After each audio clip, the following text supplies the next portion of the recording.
Hello basketball coaches and basketball players, my name is Alan from Al's Basketball Training, and today I am going to show you some of my best 3-out, 2-in basketball plays against a zone basketball defense.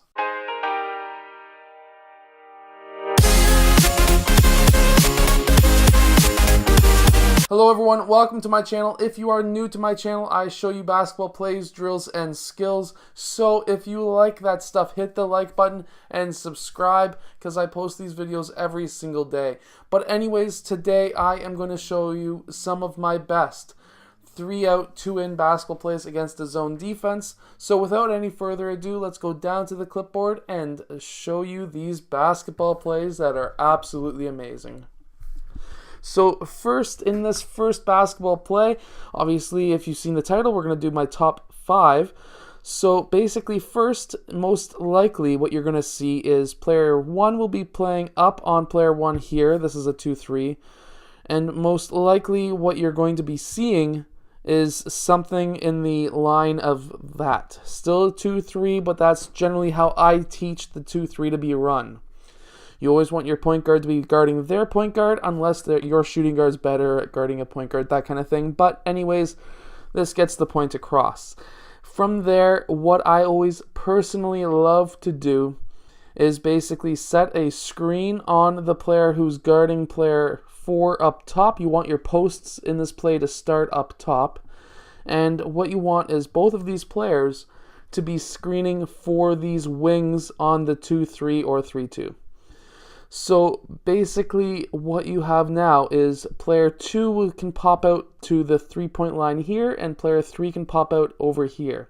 Now what's going to happen, this will stretch out the defense, and at that point we now have a defense that is very weak in the center as well as being really weak on that wing, because now this could be a nice wide open 3-point shot, or what can happen as well is player 5 can roll towards the basket, and from there we could have player 4, obviously player 3 might be a lob pass over for a 3-point shot, but one of these two players, I would prefer player 4 rolling to the basket as well, because now if he rolls this way or down the middle, this could bring player 5 out to guard player 4, or if player 5 is still guarding player 5 down in the post, because player 5 is cutting at the exact same time, this now leaves player 2 to go back over to player 3 and player 3 red to go down and guard the post. Or if player 5 is still there and these two players are still up top, then player 1 might be able to pass to player 4 and he could go in for the layup. Or if 5 red goes over and guards him, he could pass to player 5 for the layup as well. Now going against a 3-2 zone defense, this is a little different, however the same as well. So you're still going to be having these players screening for the players who are guarding them. And what you're going to have now is both of these post players who are actually your guards. These are not actual post players. These are your actual guards. They're going to be popping up the middle. Now both of these players may be open for a quick 3-point shot. Even if they are not open, let's say you pass to one of them, or even if you don't pass to one of them, whatever, it doesn't matter. You're still going to have these post players cutting towards the rim. And now you've got some possible options for player 4 to get around to player 5, or just possibly passing if one was able to cut off the other player. So this could be just a quick tic-tac-toe play as well. There's a multiple different options that you can run depending on who's open and who's not open. But your main option is these players shooting that 3-point shot. So here's the second play. We're going to do this first against a 2-3 zone as well. So what we're going to have is player 1 red guarding up on player 1 blue. 2 is going to be out on player 3 and 4 is going to be popping up on player 2. Now player 5 is going to be guarding the high post. Well, on the side that doesn't have anyone guarding the post player, but you don't really want to make sure that he's not too high, so this would be a nice easy lob pass. That would be a mistake. So he's kind of guarding this whole side right there at this point in time. So now what we're going to have is basically we're going to be having one post player set a screen on that center who's in the middle, and player 5 is then going to pop to the high post, and this will be a high post pass. Now what's going to happen is player 4 is going to roll towards the rim, and player 5 is going to be popping out most likely on that player who's up on that free throw line. Now this could be a nice quick easy pass to the center, which is what you really want to see. Depending on what's going on though, these players might be dropping down to play some help defense, in which case now we have either a wing open, or we could drop player 3 down to the baseline area where he may be open for a 3-point shot as well.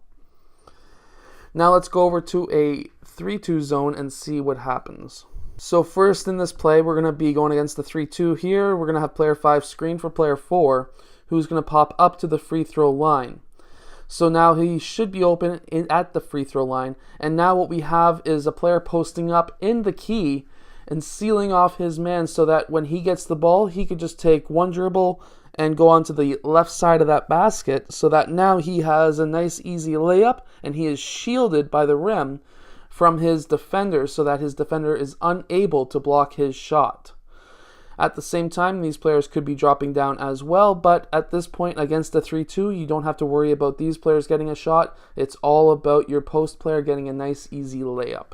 So now in our third play against the 2-3, what we're going to have is basically we're going to have a few different options for your wing players.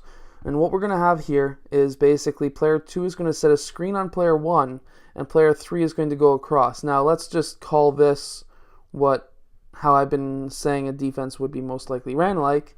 And what we're going to have is player 2 screening on player 1. And player 3 is going to be cutting across the top of the key or maybe above the 3-point line. And this could be a dribble handoff, or this could be just a pass out to the wing. Now what you want to see is essentially player 2 now rolling towards the basket. And this could be a nice quick easy layup here, or what could happen is what you really want to see is now player 2 getting the ball. And now you have a post player down here who is uncovered, which means he has a nice open easy layup if you were just to pass to him. And all he has to do is just camp out down there, and he doesn't have to do anything other than just wait for the ball, because these two players here are preoccupied with that player and now with this player, which now leaves him wide open for an easy layup. This is almost like stacking the side against the zone defense, except here we are stacking the key because we have 3 players in the key. Now against a 3-2, this is very similar. We're going to still have player 3 screening, and we're going to have either a dribble handoff or just cutting across the top of the key. Either way, player 2 is going to get that ball. And now we're going to have player 3 popping out on player 2, and player 3 is going to roll down the middle of the court. Now, because player 3 is wide open, most likely player 5 is going to play up on him, or player 4 is going to be playing up on him, which if he's paying attention, he's not cutting, just looking at the basket, he's actually looking for a pass. He could receive a pass, and depending on which defensive player is guarding up on him, he could either pass to player 5 or player 4 for the layup. Now in our fourth basketball play, what you want to do is have player 4 run up to that elbow, and player 1 is going to pass him the ball, which will then bring player 5 out to guard player 4. Now what you're going to have is either player 5 basically sealing player 4 away so that now he could just receive a pass, high-low pass down to him, or he could cut across the key as well. And now if he does cut across the key, what could happen is now player 3 backs down, because now that is his zone as well, and that is a much lethal shot than this shot up here, in which case player 4 could just pass out to player 2 for the 3-point shot as well. Now let's test this against a 3-2 zone and see what happens. Now against a 3-2 zone, we can still have player 5 sprint up to that elbow, and we can have player 5 receive that ball. Now that's going to leave either player 2 open in this wing, or he could drop down, and that'll be a wide open shot for him as well. Or what can happen is player 5 may play up, player 3 will still play over on the wing, and we could then have player 4 blue cut across the key, and this would be a wide open layup as well, a nice high-low pass. Now in this next play, what we're going to have is basically a big swing. So how we're going to run this is we are going to have player 4 screening on player 3 red, which is the wing post defender down there. And then we're going to have player 5. He is going to go and screen for the center player in the middle of the 2-3. And we're going to have player 3 blue screening for that wing defender on the opposite side. So now we have 3 screens, and we're going to have player 1 blue dribble to this side, which will then bring player 2 up. And we're going to have player 2 blue cut across the baseline out to that wing for the 3-point shot. Now, with the 3-point shot available, that is one option. But look at this player right here, sealing the middle. He could screen and then seal, and this would be a nice lob pass over these 2 players, and this could end up with a nice easy layup as well. Now let's try this against a 3-2 zone and see how this works. Against a 3-2 zone, this works very similarly. Basically what you're going to have is player 5 screening up on player 3, 4 will screen on player 5, and 3 will screen on player 4. 1 will dribble to this side of the court, which will then bring player 2 right up. And again, a swing, pass, screen, or basically seal out right there, and this will be just a nice lob pass in for the nice easy layup as well. Now I hope you have enjoyed today's video. If you have, hit that like button and subscribe because I post these videos every single day. Basically, question of the day is, as a coach, have you ever used a 3-2 offense against a zone defense? If you have, well, let us know in the comments below and let us know how it worked for you. I hope you guys enjoyed, and I will see you guys tomorrow. Hello everyone, just a quick 5-second ad. Basically, there's a new thing called a community tab on YouTube. If you go to my channel and you click on the community tab, I put a whole bunch of different polls and stuff, and you can comment. I ask a whole bunch of just silly, random questions. Maybe not silly, but interesting questions. Hello, so if you have liked this video, click over here to subscribe, or maybe over here, depending on which side I put it on. I don't know yet. Anyways, also, the opposite direction, or the opposite side, is another video you may like. So I hope to see you again in one of those next videos. Yeah.